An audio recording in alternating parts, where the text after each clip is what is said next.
the vulnerabilities, reporting them directly to hackerone without, bothering myself doing it manually. So I discovered couple of 0 days there.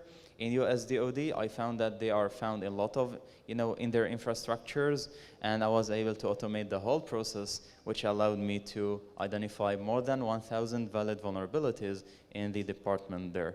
So how I did it? Simply find 0 day, replicate it in all the environments, you get rank 1. So it is work smart instead of working hard. This is, for example, one of my automation scripts that I did for the subdomain.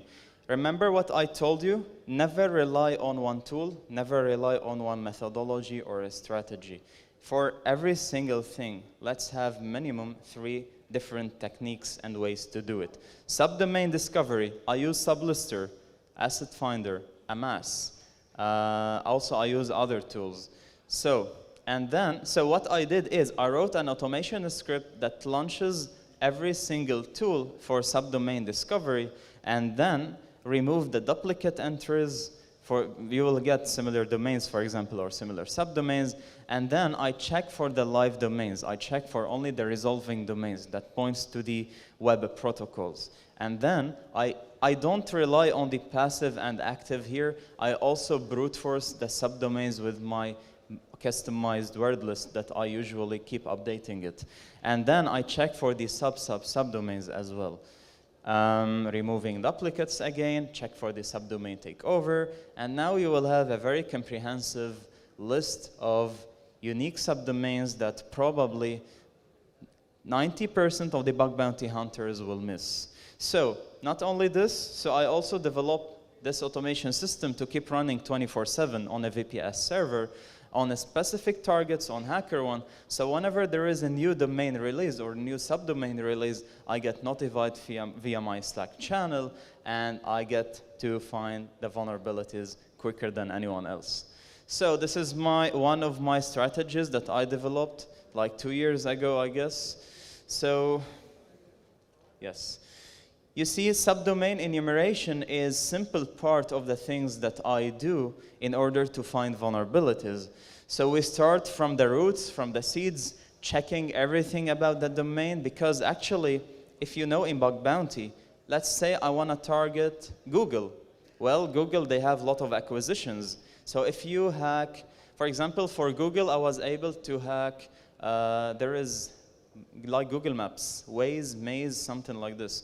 There is an application that also used for maps, and also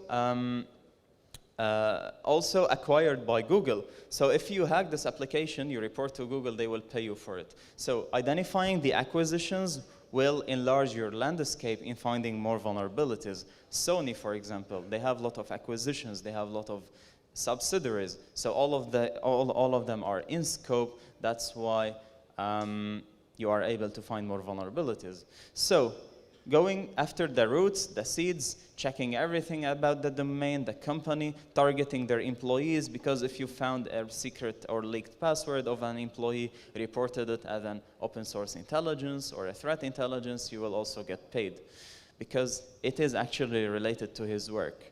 Then going after the usual procedures, subdomain discovery, sorting, filtering, checking live domains from the non ones. So if there is a domain that is not resolving, don't drop it, port scan it, because actually they may run UDP or whatever DNS is that is not related to the web protocols, and it may have something valuable as well. Smart city hacking, all of these, you can use them. You know, all the non-resolving domains, you can use them to hack OT devices as well. So services, and then we go after the subdomains. We go after the source code leakage, after also the endpoint matching, hidden information, content discovery, Wayback Machine, spidering, whatever.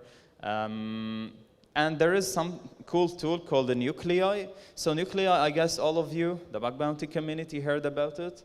But the powerful thing about a Nuclei is when you develop customized scripts that can work for you to identify specific vulnerabilities. So why developing a bash script for a certain attack if you can use the nuclei template within simple line of codes to make it work or do the process for you. And you can automate the vulnerabilities using it, for example, and searching for extensions. And here, how you optimize the reconnaissance phase.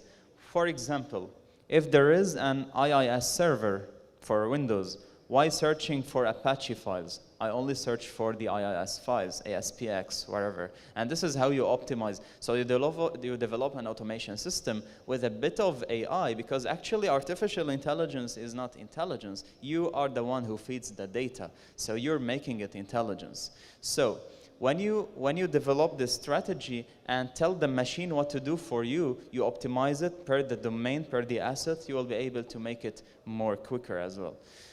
Extracting JavaScript files, analyzing them. So even from the JavaScript files, you can do a lot of stuff. Extract endpoints, extract secrets, match the APIs, and then try to replicate them in your customized request-based via any tool like Burp Suite. This is kind of the structure that I use to develop this system.